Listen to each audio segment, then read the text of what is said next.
Hi guys, this is Gen1 and I'm here with the Honor Magic VS, the latest foldable phone from Honor, and we have it here in the glossy black version. Now this handset here, you should probably know that, comes with a few next gen specs and a few last gen specs, including the Snapdragon 8 Plus Gen 1 processor, as well as a 3x optical zoom camera at the backside, and it folds flat like most foldables do nowadays, including the new Galaxy Z Fold 5. The price is pretty steep at $1,400, and the device can take 400,000 flips without, well, breaking. It's a slim and light handset, and I'm going to discover it over the next few minutes together with you. So let's talk about the design first and foremost. Now the thing is that when it comes to the thickness, it's a rather slim affair, not as easy to open as other foldables. It measures 6.1 millimeters in thickness and 12.9 when folded. It weighs 261 grams, and it's got glass at the front here, glass at the back here, and plastic protection for the main foldable screen. It uses a magnesium alloy frame, at the same time a titanium alloy folding mechanism, doesn't have IP certification, and I have to say that its glossy finish makes it draw quite a few fingerprints. Now it has a gearless hinge. It's less complex than before, so they reduced components down from 92 to just 4. It's also rather slippery, but a bit more rigid compared to the Galaxy Z Folds, for example, and a bit harder to open.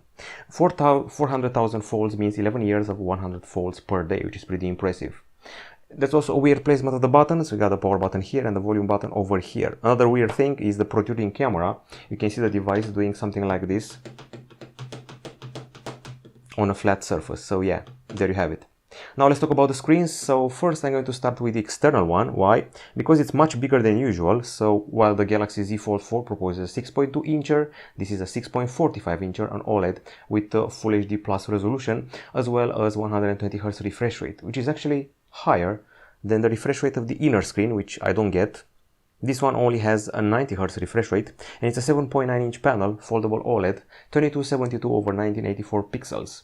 It shows 1 billion colors, it has HDR10+, and well, that's about it. And of course there's a crease down the middle, which you can see right here, and it's as visible as it was on the previous generation. Now the actual experience will be summed up definitely by this test video we have here, so you can check it out like this or like this, but you're losing some on account of the black bars and the cutout here for the selfie camera. Now the OLED panel is clearly a quality one, very bright, crisp. It has wide view angles, as you can see for yourself, excellent contrast, and well, aside from the big black bars, I have nothing to object. So you can also zoom in if you want to, but you're going to lose some of the content. Okay, so the external screen is also pretty good when it comes to the same attributes. So yeah, you can see it in action here as well. And now it's time to see our tests and see how the device did in our testing. Okay, so let's put this to the side for now. I'm actually quite impressed by the brightness test. This may just be the most, well, the brightest foldables I've ever tested at 916 lux. It beats Galaxy Z Fold 4 and Huawei Mate X3. It stays below regular phones like the Honor Magic 5 Pro and the Xperia 1 Mark V. Now we go inside the phone. I feel a bit of a sacrifice has been made here. Obviously, Honor could have opted for the Snapdragon 8 Gen 2. They opted for that 8 Plus Gen 1.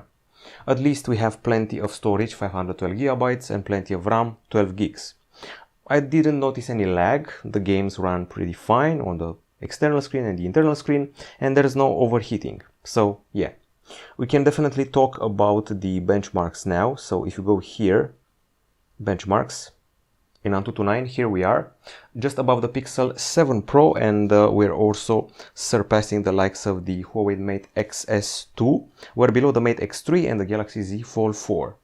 We didn't make many tests in Antutu 10, so here we are about the Honor 90, but below all of the Snapdragon 8 Gen 2 flagships as expected. Here we have Geekbench 6 multi-core, just above Motorola H40 and Oppo Find N2 Flip. I was expecting a bit more, to be honest. With this result here, we're also below the Huawei Mate X3 and the Xiaomi 13 Pro. Now, if you want to talk about graphics, we got 3D Mark Wildlife Extreme. Here we're above the OnePlus 10 Pro, above the ROG Phone 6D Ultimate, and above the Galaxy Z Fold 4. We're below the Moto Razr 2022 and the OnePlus 11. I see that it rather fights flagships from last year rather than this year, and when it comes to the temperature test, we are at 41 degrees Celsius, and by the way, we did a throttling test and lost about 40% performance after 5 minutes, so it throttles in order to keep the temperature lower. Now, as you can see for yourself here, we have a 5000 mAh battery. It charges at 66 watts via wire, and it has a reverse wire charging at 5 watts. These are the tests. So we achieved 15 hours and 30 minutes with the internal screen in a video playback loop. It's not exactly bad. It's above the Huawei Mate X S2, below the Galaxy Z Fold 4, Z Fold 3, and the Oppo Find N. I'm a bit bummed by the continuous usage, which is rather poor at 8 hours and 47 minutes. It's above the Galaxy Z Fold 2, but below Z Fold 4 by 3 hours and change, and below the Mate X3 by about 4 hours. The charging is decent at 56 minutes, and after 30 minutes you're at 62%. Yeah. Plus we have some settings for performance mode, power saving mode, and smart charging. Okay, so when it comes to acoustics, we have a stereo setup here. Okay, so a bunch of ideas. Now, this setup here provides good voices, lots of bass, some decent high notes.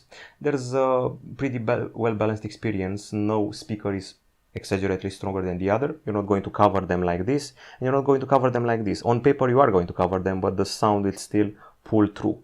So yes, a satisfying experience, particularly doing movies and gaming. Also music. This is the volume power we measured. So when it comes to the acoustic sample, we measure 81.3 decibels at the top and 85.6 decibels at the bottom.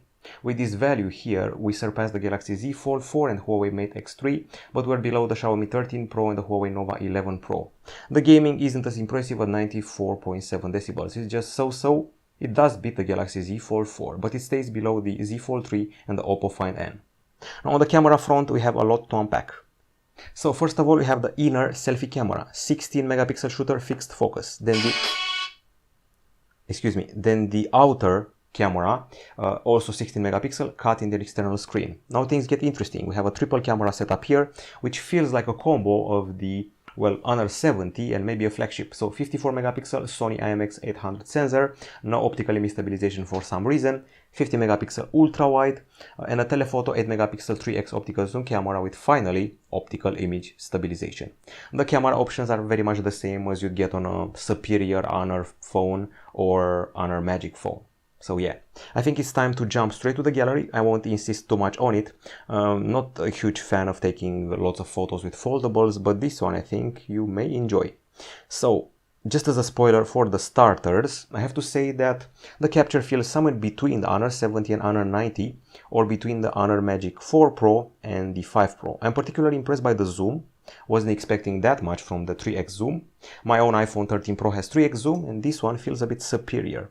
The ultra-wide camera takes a bit curved shots if you look to the side, so yeah, but at least it doesn't deform the colors, so there's no color deformation. There were some hits and misses when I tried to do some macros and close-ups, but it may have been the fault of the fact that I was filming up, not down. Taking photos up, not down. Occasionally there's the overexposure of the leaves in the full sunlight, but also occasionally we achieve some pretty great macro shots like this one here, of flowers being dried up by the powerful sun. Now, as I said before, focus can be hit and miss, but when it hits, it's definitely impressive. So yeah, texture is also a good thing here if you're capturing walls, buildings, and things like that. This is the selfie camera. I particularly took selfies with the external camera. Not very fond of the internal one. Holding the whole device open is not something I'm passionate about. I mean, the texture is fine. There are enough details here, and I'm actually loving the balance between the background and the subject, so not a big discrepancy. Maybe the color of the skin when the sun hits it may be a bit of a problem.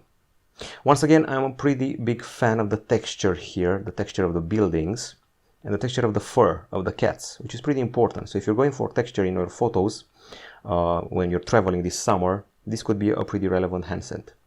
And the colors are fine. I didn't find myself once saying I wish this color would have been otherwise, maybe except for the vegetation every here and there.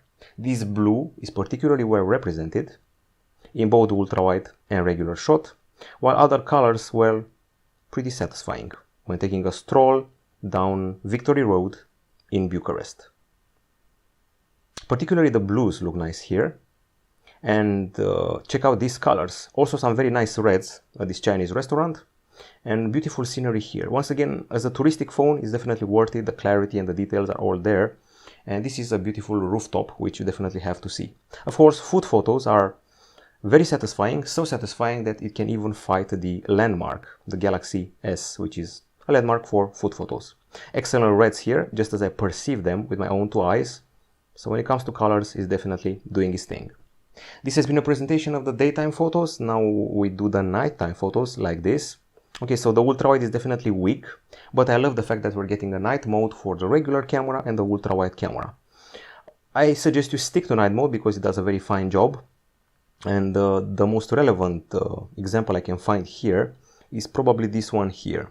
So a regular shot, you can't exactly make out what's written here, but when you use the night mode, everything becomes clearer. And the contours are clear and the contrast is much improved. So definitely stick to the night mode. The nighttime selfies are decent. It involves the screen as a sort of flash. So yeah, pretty fine in my book. This is Bucharest by night. This is one of the better shots. Even though it's ultra wide and some of the lights are being moved, I'm still pretty impressed by it. Another thing, some of the lights you may capture may feel a bit overblown. Not necessarily the street lights, but rather the car lights, the headlights if you want. But still, for a foldable, not bad. I think you can fight any Galaxy Z Fold, or maybe surpass it. Now let's talk about the videos. Okay, so things are pretty straightforward when it comes to videos. We have 12 videos here, and let's take them one by one. Okay, so first things first, I'm going to show you this focus test because I'm quite happy with the result. So alternating focus between flowers and the background in a quite satisfying manner, very fast, snappy and accurate, even though I complained about the focus when it comes to photos. Okay, this one is a selfie video. Actually, a pretty solid voice. Filmare selfie cu camera exterioară Full HD. Este și microfonul. 1, 2, 3. 1, 2, 3. Destul de stabilă filmarea. It looks pretty mid-range if you ask me. It's just Full HD. Sunt curios de camera interioară. The stabilization is decent, but at the same time, the focus is better than expected. Okay, so this is a regular panning video, not bad. There's plenty of detail here and color, so yeah, good for touristic purposes. A bit too exposed at the top side where the sun shines, but the details are spot on. Okay, speaking of details, I also filmed this. Victory Road in Bucharest, the beautiful sky. The sun was in front of us for a bit, so some reflections may appear, but in these difficult conditions, the result is quite impressive. With so much glass here to reflect the sun, I would have expected some problems. Okay, so here we have a stabilization test. Actually, we have two of them. We don't have a dedicated stabilization option, so this is the first video in 4K resolution. Things are pretty fine stabilization-wise. And then there's the other video, which is this one here. And this one is just Full HD. And, well, it's just as well stabilized as the other one. So no objections when it comes to stabilization. I wouldn't exactly call these flagship level videos. There may be some exposure here and there, I mean overexposure, particularly in the greens, the vegetation, but I've seen worse. So somewhere between high mid-range and flagship, that's where it's at. The night videos, I have two of them. I was actually curious to test the regular mode, just filming, basic filming, and then the night mode, because there appears to be a special night mode for filming. It didn't do much, maybe except exacerbate the lighting here, so that's video 1, and this is video 2. With the night mode, you're going to see the lights being a bit exaggerated by the night mode. So yeah, I mean, I'm happy with the way the lights are being captured, but there are reflections and there are noisier parts which feel a bit mid-range to me. Okay, that's it camera-wise, and once again, a combo of flagship stuff and mid-range stuff. When it comes to connectivity, this device provides you with, well, basically everything. I'm talking about 5G, Wi-Fi 6, Bluetooth 5.2, GPS dual band, NFC, and here at the top there's an infrared emitter to control TV sets and more. Now, at the bottom you can find an USB-C 3.1 port with display port support, believe it or not. The calls were pretty loud and clear, even though you should probably know that the earpiece only sits at the external part. And we also have speed test here to show you the values we achieved. I've done quite a bit of testing, to be honest, with this application, and we have the results here. So in Wi-Fi I expected a bit more. I achieved 473 megapixels in download, 815 in upload, so the upload is stellar. 5G 664 over 158. Nice to see the uploads growing on 5G for a change. The software is pretty basic, Android 13 with macOS 7.1 on top. I'm navigating via swipes, as you can see for yourself. We have this window here with the news. We have this area for multitasking. We can also do the split screen, so if I'm in the gallery, I can pull from the side and I can activate another window and either have this floating app. Okay, so tutorial still happens. Okay, so I can either have a floating app above the screen, or I can maybe trigger split screen with something like this. That's just one example. Or I can even do the whole split screen thingy and still have a floating app on top of the two. Now, aside from that, the experience is pretty basic. I mean, I don't feel like it's using the full potential of the flex screen. It does do that in YouTube, so if you're in YouTube here and hopefully you're watching a video, you know, it's that cliche that lets you, well, post a comment when you're watching a clip in the bottom part here. So when doing something like this, you're going to be triggering the laptop mode. Hopefully it has the auto rotate on, and hopefully it works. Sadly, doesn't seem to want to work this time. Now usually it should be a flex mode between the YouTube and the clip, but now it simply feels a bit shy about that. So yeah, maybe try here. Okay, something like this. This is what I wanted to show you. So the top part is the image and the bottom part is the comment. That's the only example I can show you where the flex mode actually works. I'm calling it flex mode even though Honor doesn't. It's a name trademarked by its rivals. Aside from that, it's pure macOS, which resembles quite a bit Emotion UI from Huawei. So if you pinch the screen, you have your cards, which are, well, beautified widgets and actually quite useful. App suggestions, notes, tips, files, conversation, and more, plus regular widgets. In the settings, you're going to find options related to connectivity, Honor Connect, where you can control other Honor gadgets from the house, display and brightness, storage, safety, security. For the sake of security, we have a fingerprint scanner in the screen. We have also face unlock, digital well-being and parental control. There's the assistant, and there are the foldable features, which there are not many of them. There is the app scaling, and there is the app extender. So, well, that's about it. Pre-installed apps include the system manager, which handles the cleanup and the resources. We also have Facebook, we have the Game Center, WPS Office, Booking, and TikTok, among others, and a bunch of tools here for good measure. That's pretty much it as far as the experience is concerned. I didn't forget anything, I think. We also have link to Windows, by the way, as you probably noticed here, link to Windows for productivity and eye comfort, and a few settings that will protect your eyes. So I think it's time to do the whole verdict thing. The pros and cons. On the pro side, we have here a light and comfy handset with a bright pair of screens. Both the internal and the external one are quite bright. And I have to say that the performance is fine by me. We have an okayish video playback time. I'm talking about battery life. The charge is satisfying. We have a good set of speakers. Surprising zoom every once in a while if you only compare it to other 3x optical zoom phones. Decent night mode and okay connectivity, no bloatware, a nice level of detail when filming, good photos in general, and those are all the pros we have for the phone. Now on the cons, we have a few things to mention as well for the handset. On the cons, we can find the 90 Hz of the internal screen while the external one has 120. There's some throttling here and there. Continuous usage in the battery isn't that impressive. There's no IP certification, no wireless charging, no special flex mode, no stylus support. There's an overexposure of the green version of the green vegetation with videos, and the interface hasn't changed that much from Emotion UI or the previous Magic OS. So yeah. Also, there's no big differentiator here for a foldable. Okay, so in the end, the phone does many things right, but it doesn't stand out among other foldables. Yes, it closes without a gap, but nowadays it's become the new norm. I mean, you get a solid camera, you get a solid CPU, you get very bright screens, but in the end it's a foldable, which it's just big. That's all it has, a big screen, not much other extras compared to its rivals. So maybe next time bring IP certification, bring a stylus, bring wireless charging, and maybe some more productivity features and more split screen thingies, maybe a taskbar at the bottom, who knows. Some extras are required software wise to sell the product. Now, aside from that, you can definitely consume media on it and play games without a problem, but the price is pretty high compared to the rivals. So that's it from us, gsm.com. The camera is probably the core point here, and the large screen for your productivity maybe and definitely fun and media needs. Goodbye.